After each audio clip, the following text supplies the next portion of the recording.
This time yesterday, literally 24 hours ago, we were watching the following out of the White House cabinet meeting where the subject of Jeffrey Epstein came. On a White House cabinet call, Donald Trump shockingly dismisses ongoing questions about Jeffrey Epstein, calling them a waste of time amid national tragedy.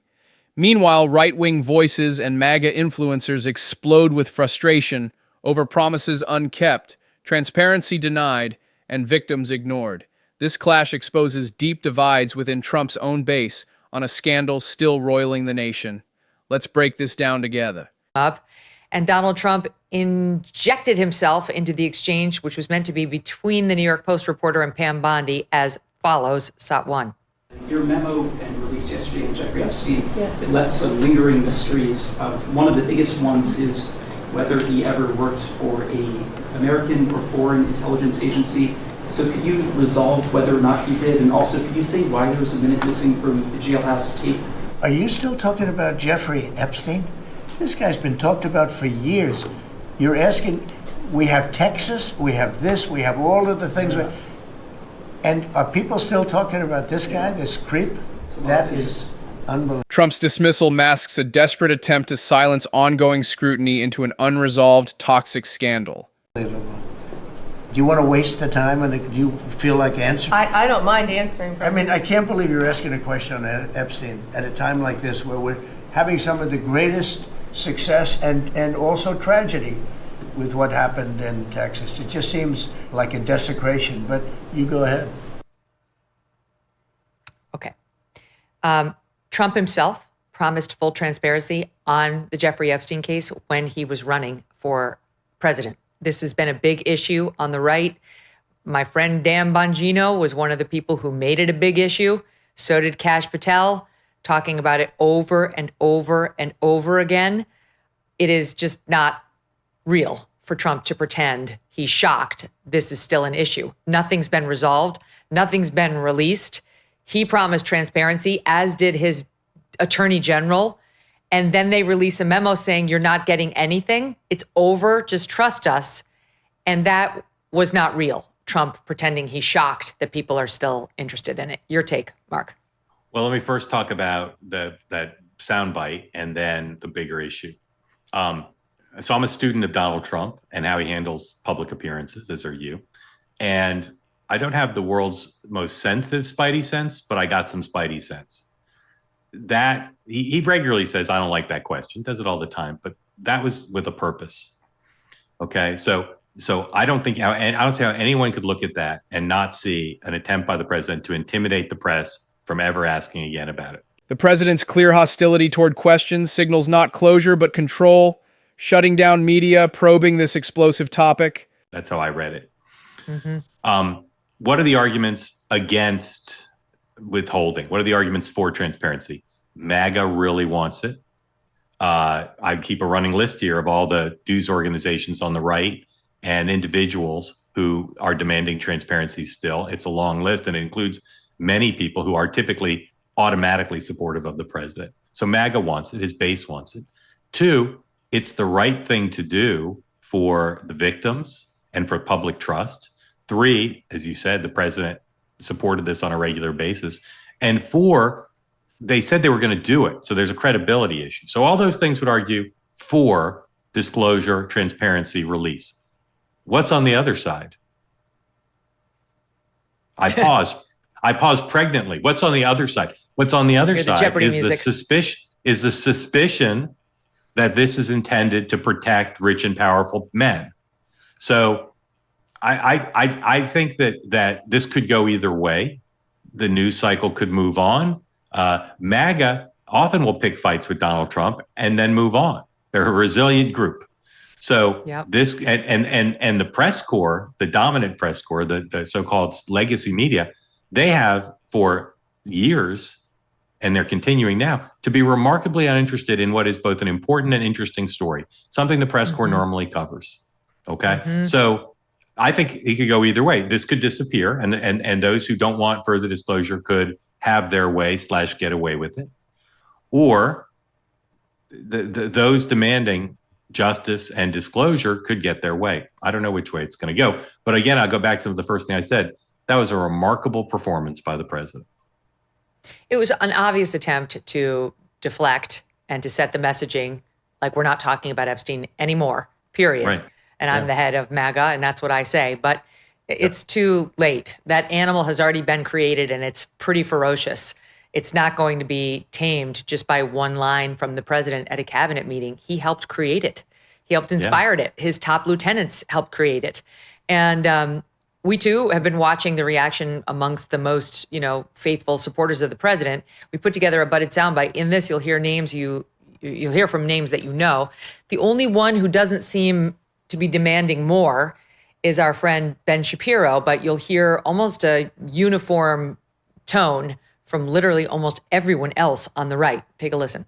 Nobody told us prior to this that the Epstein files would be anywhere even on the agenda for that day. And it was really sprung as a surprise to all of us. We get handed these binders, and then before we even have a chance to look into them, we're hauled out actually in front of the cameras that were all there. We don't have the accountability that was spoken of. We don't have the releases that were spoken of. And it's indefensible. It's indefensible that the answers aren't there when so much was promised. As someone who voted for the president, campaigned for the president a lot, I'm not attacking the president, but I think even people who are fully on board with, the bulk of the MAGA agenda are like, this is too much, actually. Yes. I'm saying that with love, and I hope that they're listening, because I think this threatens to blow up the whole thing. By the way, when Pam Bondi went on television and said, I have a videotape of kids getting abused, I followed this case closely, and I know a lot of the people involved, as I've told you. Mm-hmm.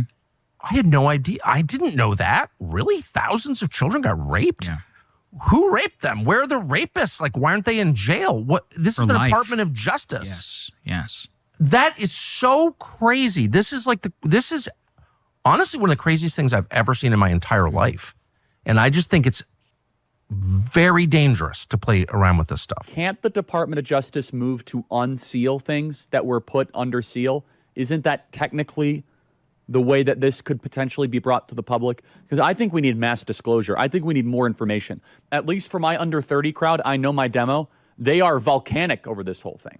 And by the way, the over 60 crowd, they're like, Epstein, whatever, not a big deal. No, but under 30, can you explain that to our audience too, Mike? The hyper online under 30 crowd, this is a major, major issue. If you're willing to throw that over and claim they're lying, then I'd like to see you present your evidence that they are in fact lying. Because I know Dan. I don't think that Dan Bongino is lying to me. I know Kash Patel a little bit. I don't think Kash Patel is lying to me. I don't think these people are lying to me. Which means that if somebody else continues to claim that they're lying, they ought to provide their evidence at this point. Pam Bondi needs to be fired. Who is rolling this out? The little rascals? Panky, look, I got some videotape. What are you doing? This is ridiculous. Really interesting, right, Mark?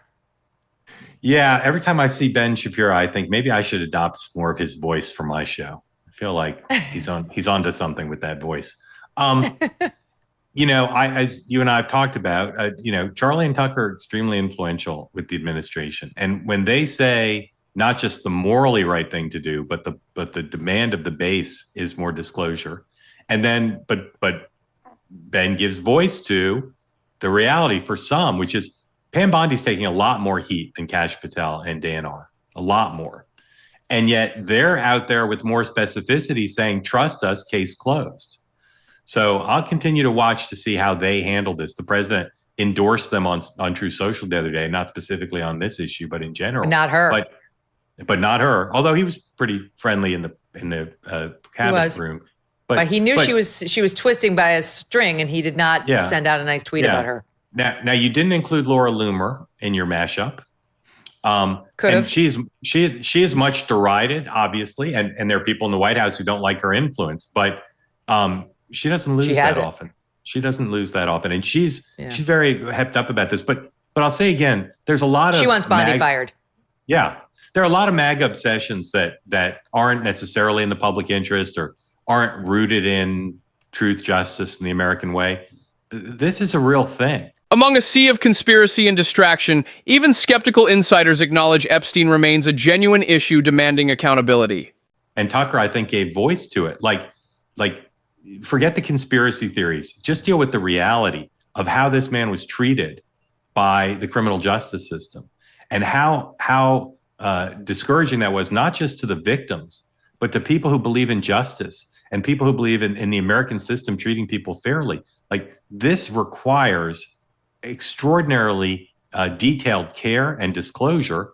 And the administration, after championing it and after knowing full well how important it was, as Charlie said, to so many of Americans, regardless of their political affiliation, is basically saying, trust us, case closed. And it could sustain, but I don't think it will. And I don't think it should, because imagine the status quo and what that will do to people's lack of trust in the government and in and commitments that have been made. Trump's effort to bury Epstein under disaster distractions falls flat as his own supporters cry foul over the lack of transparency and justice for victims.